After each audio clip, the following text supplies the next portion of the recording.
Hi, everyone. We're just going to jump right into it here. So I hope everyone's having a good afternoon, and we hope that you've been having a great weekend so far and are staying safe. My name is Katrina Langsbath. I'm a first-year student at CMU, and I'm president of the Project Pulse Winnipeg executive team this year. Project Pulse is a student-organized, nonprofit organization whose goal is to familiarize high school and post-secondary students with the field of health sciences through an annual conference.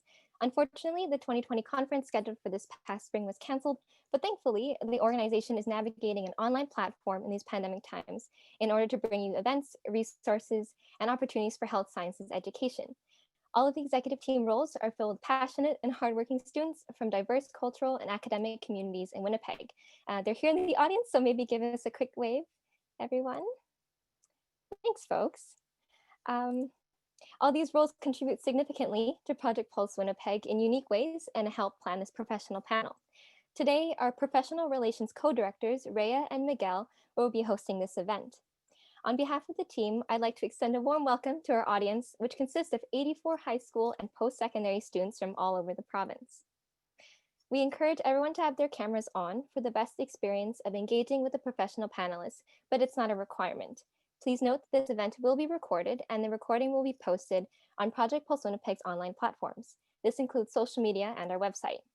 Please fill out and return the waiver attached to the email you received this morning to confirm your consent to be recorded and posted as a part of the video.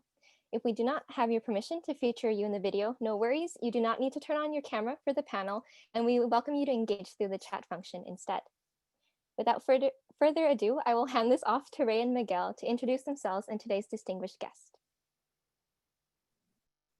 Thanks for that introduction, Katrina. Good afternoon, everyone. My name is Miguel San Pedro.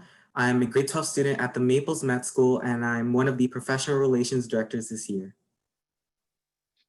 Hi, everyone. My name is Rhea Gupta, and I am a grade 11 student at St. John's Ravenscourt School. I am the other professional relations director for this year. And with that, we are very pleased to introduce our esteemed panelists, beginning with Dr. Marni Wiseman. Dr. Wiseman began her dermatology practice in Winnipeg in 2001. In addition to her responsibilities as an associate professor and section head of dermatology at the University of Manitoba, Dr. Wiseman spends most of her days at her private medical practice as the medical director of SkinWise Dermatology. Dr. Wiseman's areas of clinical and research interest include psoriasis, atopic dermatitis, hidradenitis suppurativa, acne, and aesthetic dermatology. She is a principal investigator at Wiseman Dermatology Research and has participated in hundreds of clinical trials. Dr. Wiseman is a frequent supervisor and mentor for medical students and residents. She is extensively published in areas of inflammatory skin disease, photodermatosis, and cutaneous malignancy. Dr. Wiseman's community commitments are extensive and include involvement with the Canadian Dermatology Association Sun Awareness Program. She is an editor of the Journal of Cutaneous Medicine and Surgery and was the chair of the Skin Cancer Disease Site Group at Cancer Care Manitoba for 15 years. Dr. Wiseman holds regular outreach skin cancer screening clinics in rural locations in Manitoba and has been featured in many news stories, and regularly presents at meetings nationally and internationally. Dr. Wiseman, thank you so much for taking the time to be here with us today. Thank you very much. Thank you for inviting me to speak today and for the initiative of this program, for the organizers. Good for you. It's very impressive. And for everybody listening, good for all of you. It's terrific that you've taken this interest. It's a pleasure to speak to young people because it's an opportunity to learn and to develop an interest early on in what your future is going to be. I was actually quite lucky. And the reason I was very lucky is that I kind of always knew I wanted to go into medicine. Medicine is sort of my family career, you might say. I am the product of a mother who immigrated to Canada from Hungary. And my grandfather, and this is going way back, both my grandparents are concentration camp survivors. And my grandfather wanted to be a physician, but didn't have that opportunity because when he was going to apply to medical school, Jewish people at that time couldn't get into medical school. There was a concept called numerous clauses, and they didn't take Jews into medical school. So he actually decided to go into veterinary medicine, and he became a doctor of veterinary medicine, and a very happy veterinarian and a very successful veterinarian. And he practiced veterinary medicine in Hungary, and then eventually, after concentration camp and after problems in Hungary, immigrated eventually with his family to Canada. And that's how my mom ended up here. And eventually, of course, I ended up here. But really, medicine is a family career, and is something I was always interested in. It's kind of something I knew, and it was something I always science, and I never really thought anything different, quite frankly. And it was sort of what I was going to be. I was going to be a doctor. And I worked very hard. Not that I didn't work hard, but I worked very hard. My father's a physician. He's a pediatric surgeon. My brother's a physician. He's a head and neck surgeon. My cousins are all physicians. And I knew I wanted to be a doctor very early on. I went to high school at Grant Park High School. I went to undergrad at the University of Winnipeg, and I went to medical school at the University of Manitoba, and eventually my residency in dermatology at the University of British Columbia.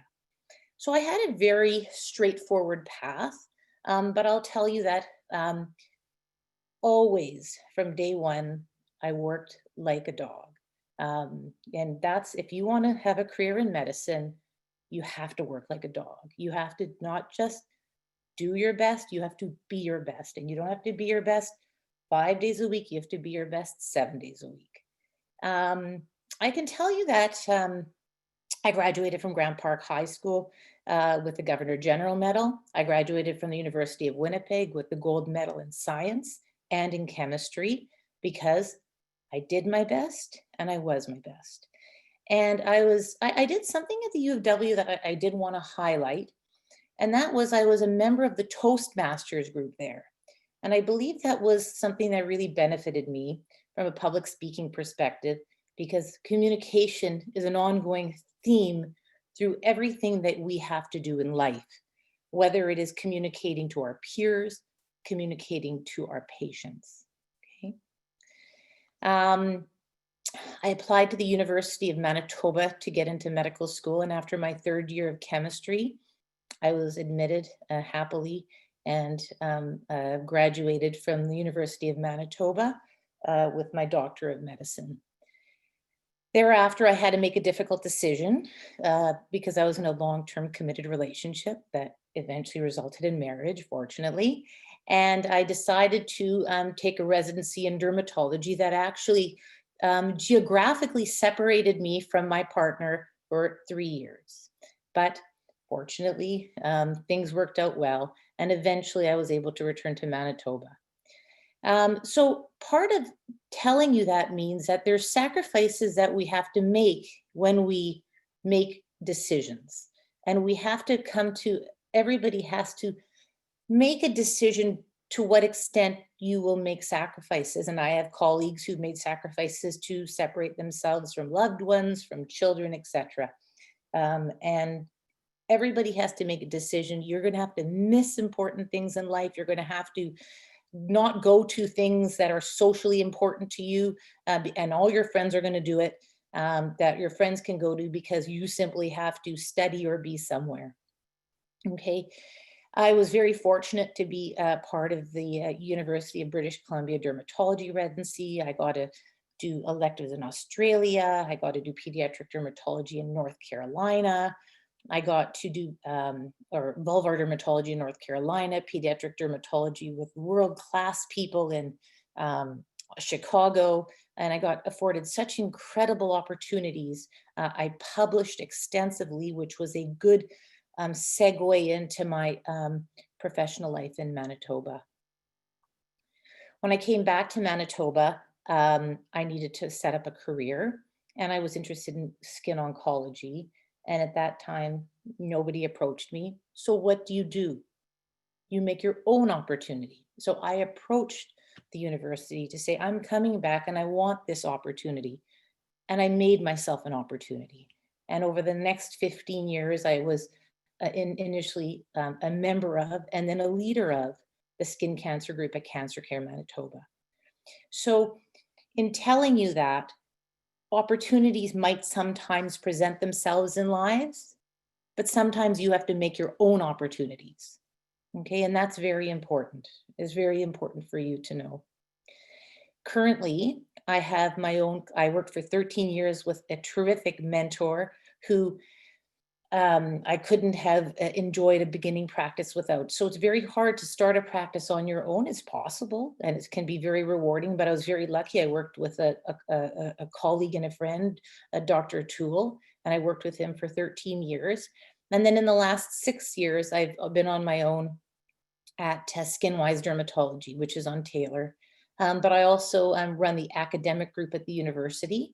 And at my private practice, I actually do 3 things.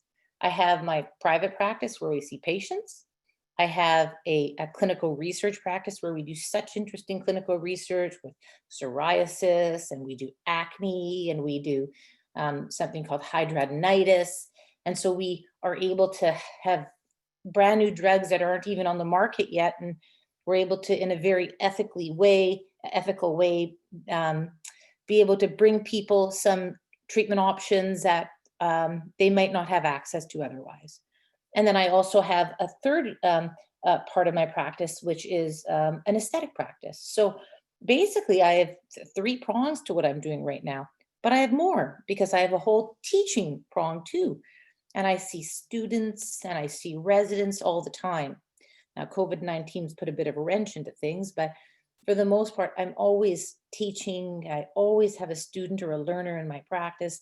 And that doesn't include going into the university, now by Zoom, but going into the university and lecturing to the students on a day-to-day basis.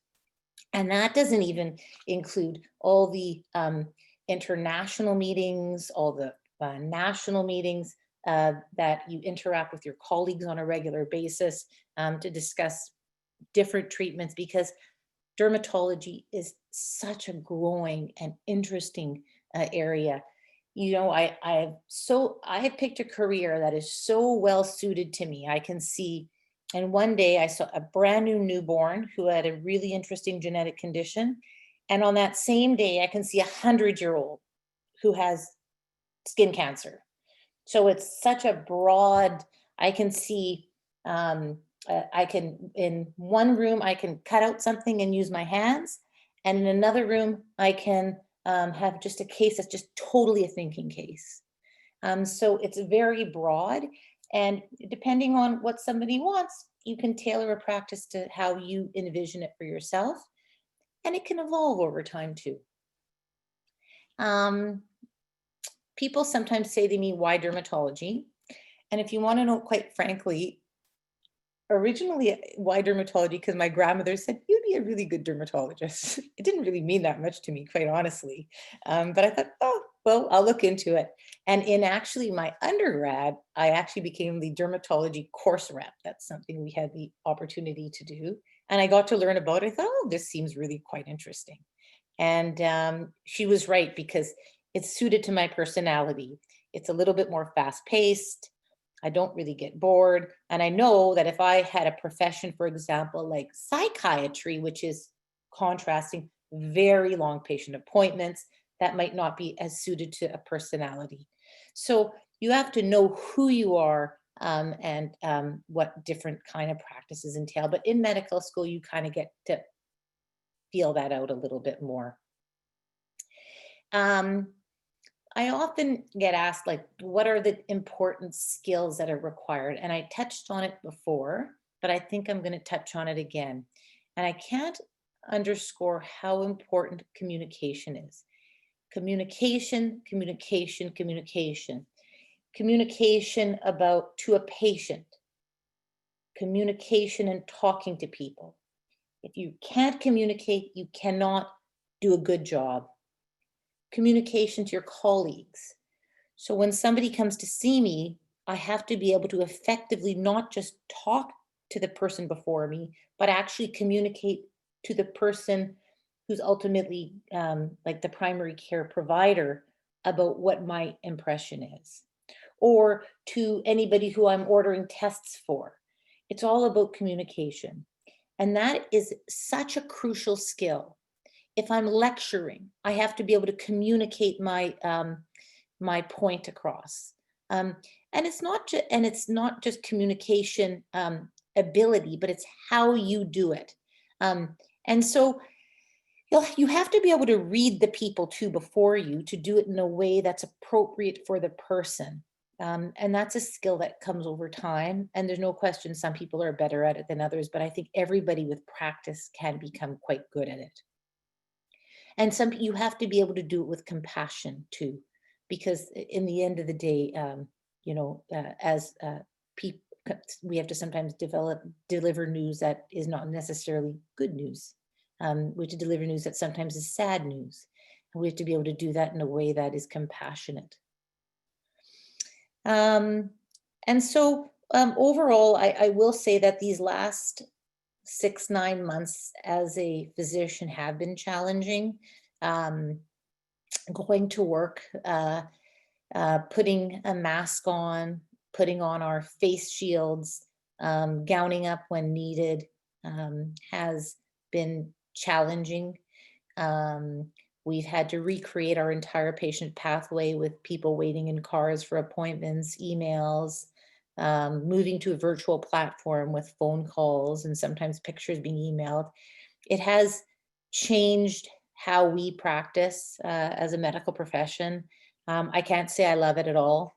I really am looking forward to the good old days, and I don't know if those will completely come back, because I think this has changed the face of medicine in some ways that are permanent.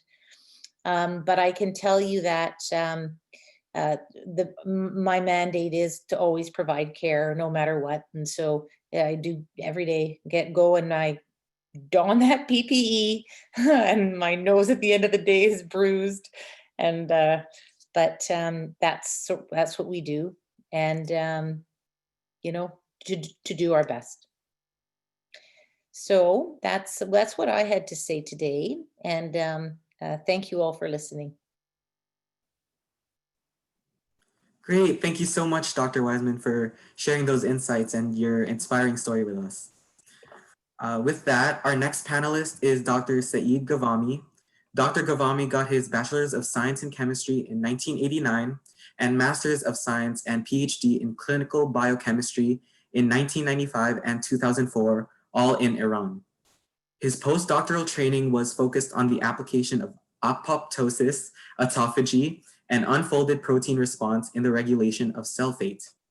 His research program is focused on the regulation of cellular phenotype via targeting autophagy and UPR in the Department of Human Anatomy and Cell Science at the University of Manitoba.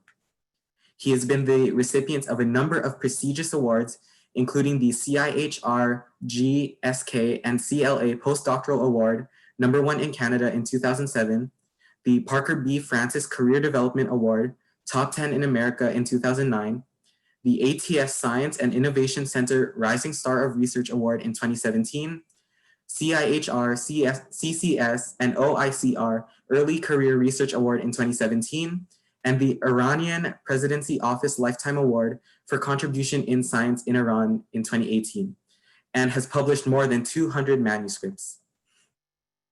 Dr. Ghavami is currently an associate professor at the Department of Human Anatomy and Cell Science at the University of Manitoba, honorary professor and co-director of Autophagy Research Center at Shiraz University of Medical Science in Iran, and honorary professor at Katowice School of Technology in Poland. His current research is focused on the regulation of carcinogenesis via autophagy pathway. And with that, we'd like to invite Dr. Ghavami to speak. Thank you very much, and thank you for giving me the opportunity to participate. This is an honor to tell my story and my experience to the young generation who will be hopefully the leader of the future, not in Canada and hopefully in the world. So my journey to get to here is very long. And I have been faced several challenges to get to this point that I like to share with you that might be helpful for your research or your future career. As Dr. Wiseman mentioned, she has mentioned several important points, and I like to emphasize her points actually, that the hard working and not being give up during the life is the key, and also getting the opportunity and knowing the talent is a key.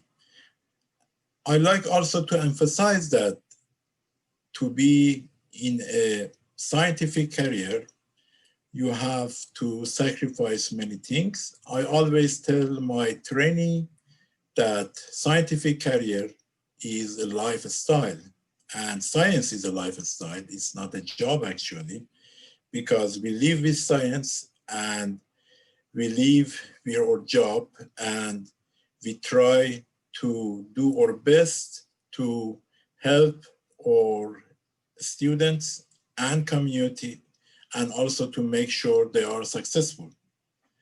So, you know, when I came to Canada in 2004, I had to ignore my career in Iran actually, because I used to be an assistant professor over there. But if I but I decided to start a new life and to challenge myself to get more opportunity to live in Canada actually. And Canada gave me this opportunity to use it and to grow myself. So when I came in Canada, I have to start from scratch actually, because I have to prove myself and I have to show that I have enough talent to be accepted in a high quality research and training environment in Canada. So because I didn't get my degree in Canada, and I didn't want to start from beginning and get another master or PhD here. So I started as a postdoc in Cancer Care Manitoba in 2014. But how I get there, it is very interesting story actually. When I was doing my PhD in early 2000, in 2001, 2000, at that time, we didn't have any internet, we didn't have any facility like you have right now. So I was working on a topic, on a very novel topic on cancer. And at that time, we didn't access online searching. So we have to go to the library, find the articles, look at the books, and even we didn't have the facility. So I have to travel to many cities in Iran to find my articles. So I found the people who are the leader in this field, and there were around 10 people at that time who was leading this field. And so I decided to communicate with them, but there was no internet. So I wrote a letter, used regular mail, and sent them a letter and indicated I like to communicate and I like to work with them and I like to learn from them. So out of that 10 letter, 3 of them responded, and one of them was very kind. And at that time, he was an associate professor in Germany, actually. So I worked with him very, very tightly, and I tried to use his experience. And it comes the importance of communication, as Dr. Wiseman mentioned. I emphasize communication is the most important thing. Give you the opportunity, and you have to do this communication. So at that time, I was very successful based on the supervision of my colleague in Germany. And I had a very good supervisor in Iran to give me the freedom to communicate and to work under supervision of other peoples.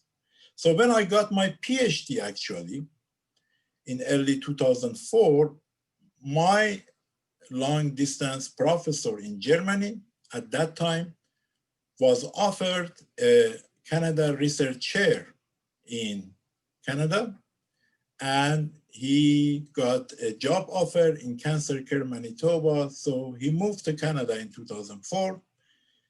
Based on his communication and my talent, he offered me a postdoc in Canada. So it was very hard for me to make a decision for immigration and to come to Canada. So he asked me why you don't come to Canada to have a short visit and see how is the community and make your decision. So I came to Canada in 2004. I can tell you that at that time, I have never had the experience to come out from my country. It was my first ever international trip, and it was the first time that I have the chance to come out from my country to visit another facility. So when I come to Canada for the first time and come to Winnipeg, it was July 2004. So you know that July is one of the most beautiful seasons and months in Winnipeg. So my mentor at that time asked me to give a presentation in Cancer Care Manitoba. It was so challenging for me, but I never frightened and I never has these things that I cannot do that. You cannot believe that at that time, it was my first ever lecture in English, and it was in front of numbers of the leader in the field in the world actually. So it was so hard for me, but I practiced 1 week for my lecture. And when I did the lecture, I could impress everyone and everyone was impressed. And when I tell them it was my first ever lecture in English, they were amazed. And they immediately offered me a postdoctoral position in cancer care. But again, I was doubtful at that time if I want to come to Canada. So I came back to Iran.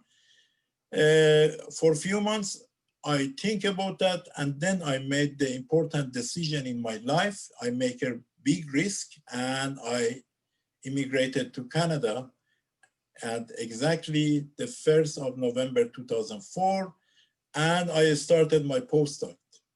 And as Dr. Wiseman mentioned, it was the same for me actually. I used to work 18 hours a day in the beginning for, I think for 9 months, for 9 years, I worked 18 hours a day to be able to prove myself. And I have been very successful. And this is because of my good mentor that I have had.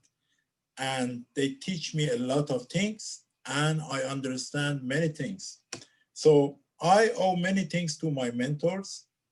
They are big names in the field. And I can say that my mentors is Dr. Loss, who is currently in Poland, Dr. Holajko, who is a leader of the airway biology in the world and Canada Research Chair, and Dr. Dixon, who is a leader in cardiovascular. So then during my postdoc, I decided to work on different fields, but this is very important that you know how to make the opportunity and use the opportunity. So at that time, I submitted a paper focusing on a topic, and one of my peer reviewer asked a question. It was 2005. And at that time, autophagy was still very, very new in the field. So at that time, I decided it could be something that can change my scientific career. So from that simple question from a reviewer of one of my papers, I decided to focus on the autophagy topic. And I work hard on this topic and could have several discoveries on this topic. And you know that in 2016, autophagy got the Medical Nobel Prize, actually. And no, this is a very important pathway.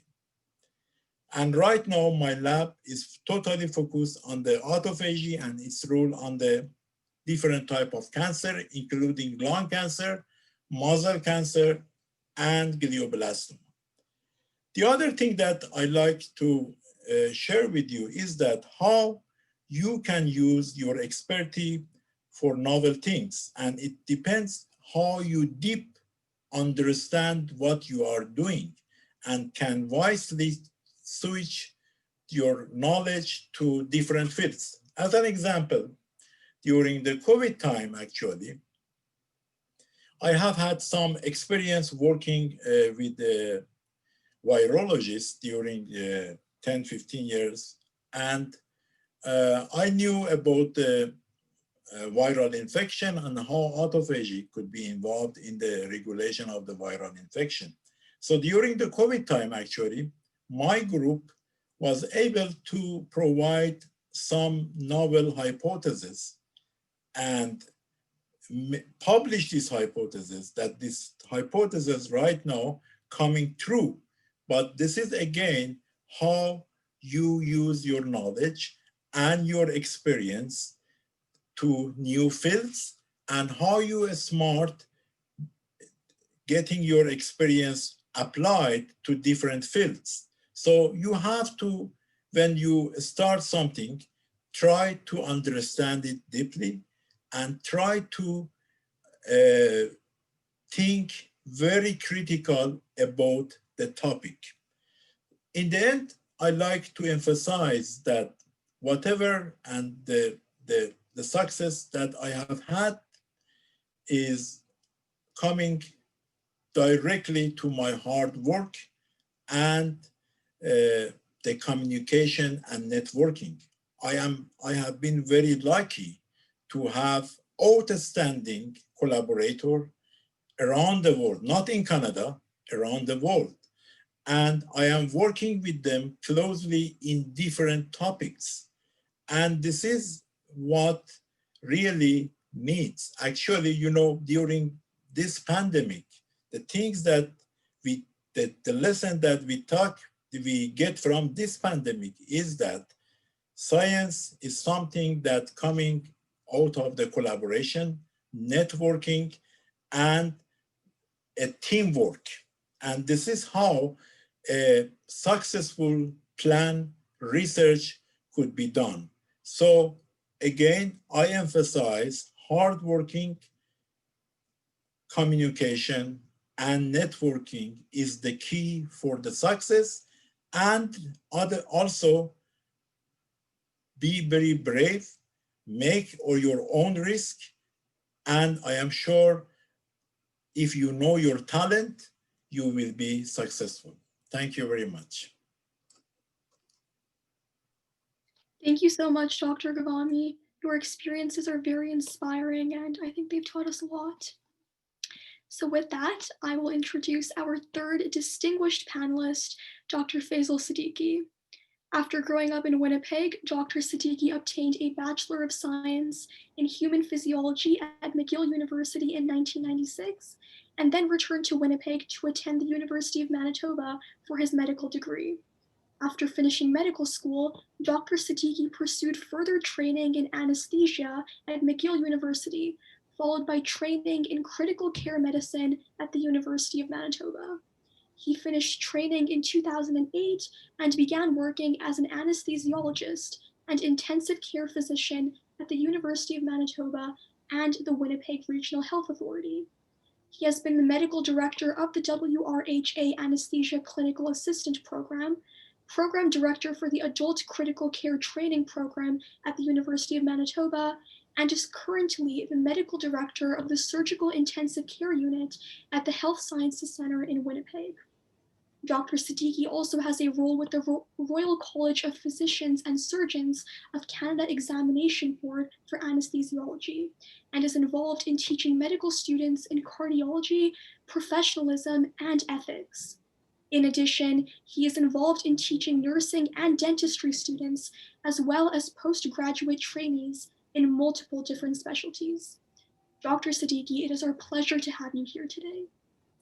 Ria, Miguel, and Katrine, thank you very much for inviting me. I hope you guys can hear me clearly. Just nod if you did. Yeah, okay, good. So I'm getting a pressure ulcer on my bum. So if you feel the need to stand up and move around a bit, feel free to do that. It's just something that happens when you sit down for too long. I've done it a couple of times already while we've been talking. So your students who are starting that career path, trying to find a place to go in life. And we've had two very excellent and eloquent speakers talk to you about their trip and how they got to where they go. I'm going to provide you something a little different. I'm going to tell you how I landed here by mistake.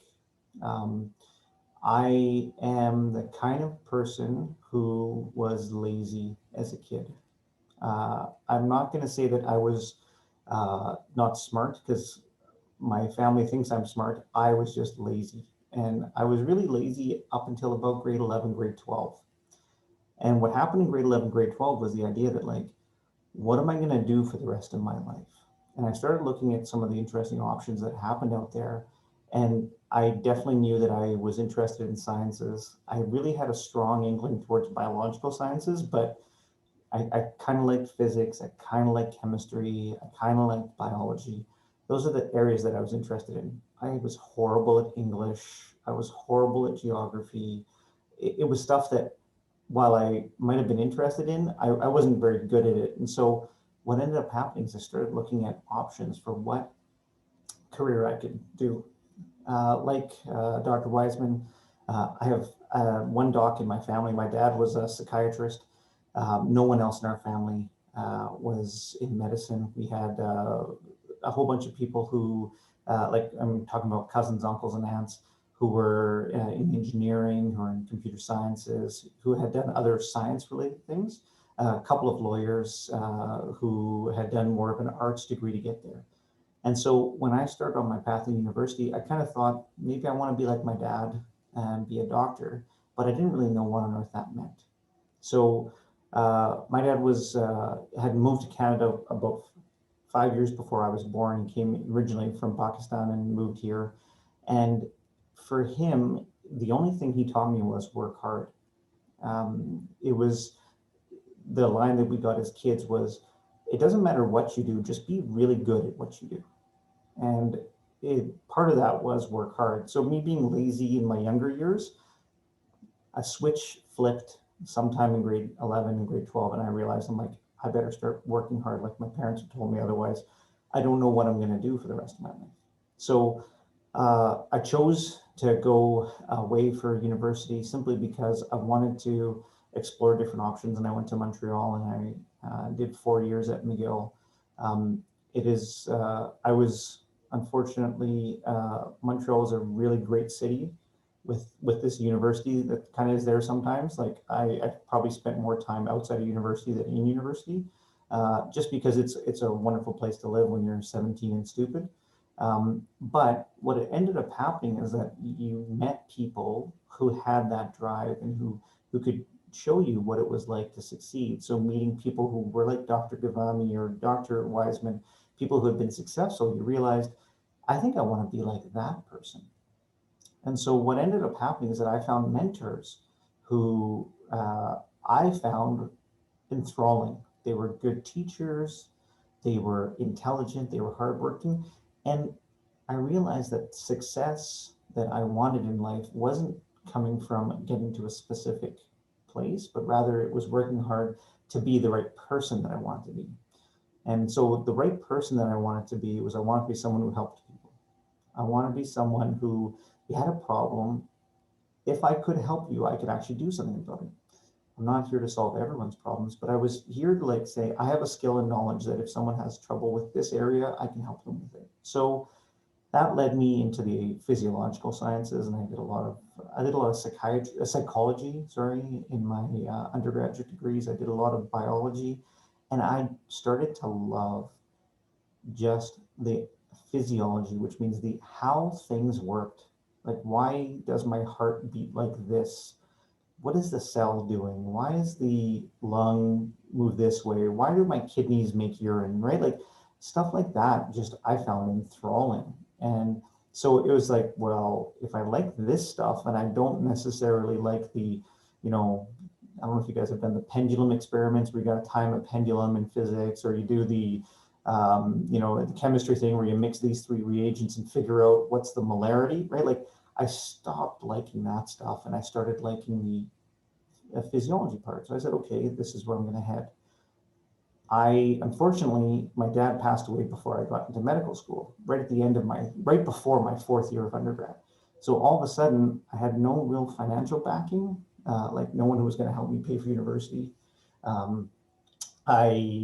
My mom and my sisters were in Winnipeg, but I was in Montreal, so that was very tough. And so my last year of undergrad was a lot of like, I think I want to do this, but I don't know if I can afford it. And I didn't know how I could get in. So despite that, I tried my hardest. I applied. I ended up being accepted at the University of Manitoba. And I can tell you that it's ecstatic. It's a great feeling to know that you've got a future ahead of you, except for you don't realize how long it takes. So I finished high school when I was 17 because I'm a December baby. So I was like turning 18 in December of my first year of undergrad. So I finished I finished undergrad when I was 21 and started med school. And then 4 years of med school, 5 years of anesthesia training, and 2 years of critical care. And really, I did 15 years of university. So I got my first job when I was 32 years old. Okay, like I finished high school at 17, but 32, I got my first job. It is a long, hard road when you get paid for some of it. Granted, the last 7 years I was getting paid for my time, and it was enough to survive, but it's financially kind of hard to get that through all that, especially when you want to live at the same time. So kind of like Dr. Wiseman brought up, you find a partner, you decide in life that you want to settle down. Those kind of things happen in your 20s and 30s, hopefully. And so that's a hard thing to balance with this. So when I talk to people who are, since I finished my training, I've done a lot of stuff in education. That's probably the part of my life that I enjoy the most. I'm a mentor for a whole bunch of medical students who come through. Trainees in different programs come to talk to me. I have a role with a couple of different departments teaching professionalism and ethics, not because I'm particularly professional or particularly ethical, but more because I think that those decisions or conflicts that physicians experience in their life on a day-to-day basis are hard to get through, and it's nice to have someone else to talk to, like I did. I had someone to talk to. I went to my seniors and the people I could trust to talk about it. And so I feel it's a responsibility that I'm available to the people who are starting their training and starting with these kind of difficult decisions and discussions about who they should ask about this stuff. So the other part of training that's really hard, and when I was your age, what I didn't know that I wish I knew now was just that I agree with Dr. Ghavami and Dr. Wiseman. Yeah, it takes a lot of hard work, like an inordinate amount of work, like more work than you could ever imagine. I'll give you an example. I haven't slept since yesterday morning because I was in the hospital all night long. And tomorrow I'm going to go back to work at 7 a.m. and I might come home in the next couple of days. I don't know. My job is such that my daughter's in first year university, my son is in grade 10. They sometimes will say, okay, Dad, see you in 2 days, because they know that that's what my life is like. Now, why is my life like that? Maybe because I'm really, really bad at time management, or maybe sometimes it's just because there's the work that has to get done. So things that I didn't know when I was a high school student is I didn't know how many hours it just took to do what we do. One of the things that I learned in medical school is that like there's no such thing as a weekend in a hospital, because there's still patients who are there and they're just as sick on Friday as they were on Saturday and Sunday. So it is time consuming if you choose something in medicine that requires you to work in a hospital, where you have to spend weekends in hospital. And there's a 3 in the morning, not just a 3 in the afternoon, and people can be sick at that time too. And so it takes doctors and nurses and teams to stay working at those times. So I joke with the trainees now that I'm like, medicine is not a job. Jobs are things like, I go in, I don't know if any of you guys have jobs, but like, you go into work, you sign in your time, you sign out your time, and then you don't have to think about it again. Like when I go to work in the morning, I'm not sure when I'll be home. And when I get home, I usually have something that I have to follow up on that happened during the day. So this is maybe foreign to you, but when I was training, there was no such thing as the internet. My kids joke with me about how, well, what did you do on the computer? And I'm like, well, we didn't have computers when I was a kid, right? So it was different. But nowadays with like cell phones and things like that, I can do work while I'm standing in an elevator. I can quickly send off a few emails to deal with. I have to find efficiencies in my day so that when I come home, I don't have to spend 2 hours answering emails. So if I had to tell you things that I wish I knew, that's one thing. It takes a lot of time. Another thing is that's really important as you're starting this is that anyone can do this. One of the problems that we suffer in medicine is that there's this weird belief that you have to be stupid smart to be a good doctor. And the answer is you have to be hardworking and know a lot of stuff. But some people have that because they're just smart people, and other people have that because they work hard. And I don't think that medicine or any of the health science specialties could survive without people who are willing to work hard and or be really smart. So every person I've ever talked to has said, I'm not sure if I could get in. And then when they got in, they were very happy they got there. And I can tell you that I meet doctors every day. And some of them probably were the kids who were really smart in high school, and some of them were just really hardworking. But they're both good paths to get in. So don't let anyone ever tell you that you can't do this. If you work hard, it will come. But yeah, you got to work really hard. And then I think just like we can talk a little bit about stuff that I think isn't kind of at your level, like how do you pick a specialty and what life looks like. But maybe I'll tell you a little bit about what my job looks like so you kind of understand some of the differences based on what Dr. Ghavami and Dr. Wiseman have shared. So I do anesthesia and intensive care medicine. Anesthesiologist is the doctor who puts people to sleep so that they can have surgery.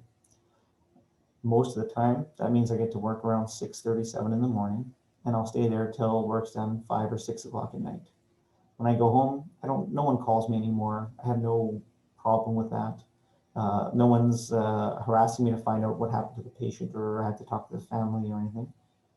But it's a 10 to 12 hour day sometimes.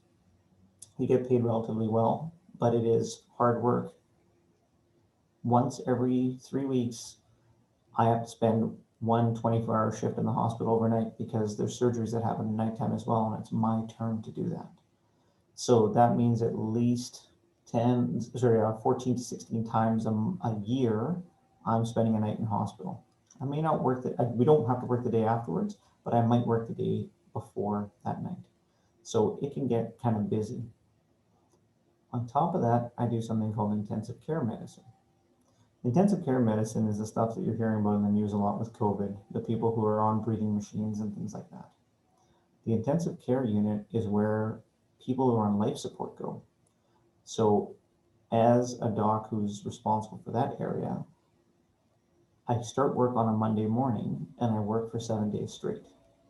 I get nights, like I don't have to stay in the hospital for 7 days. I can come home at night if things are quiet, but I will get called back and forth a few times. So the last time that I was on the intensive care unit was about 2 weeks ago.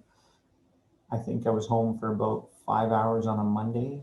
I got about 12 hours at home on Tuesday, and I got about 2 hours at home on Wednesday, and then things calmed down a bit. So there's definitely some differences in terms of the work between those two different types of work, but it is what I signed up for. I chose this path after going through undergraduate degree, after going through medical school, and even after doing my training as an anesthesiologist. Like I tell people I'm kind of like a little delayed because I had to do kindergarten a whole bunch of times because I ended up doing like not just 5 years of training after medical school. I did an extra 2 years because I was stupid and thought I should do intensive care. So it is a path that I chose, and there's benefits and drawbacks to it, but that's like a discussion in about 7 years when you guys get into residency. If you want, find me, we can talk about it. But I think that's all that I have to say, Miguel and Ria. I hope that answers some of the questions that we were asked to speak about. Great. Thank you so much, Dr. Siddiqui, for telling us about your unique journey into medicine and also for those wise words of advice. Now we will be moving on to the question period of today's panel. Prior to the event, participants submitted any questions they had for our panelists ahead of the webinar. And our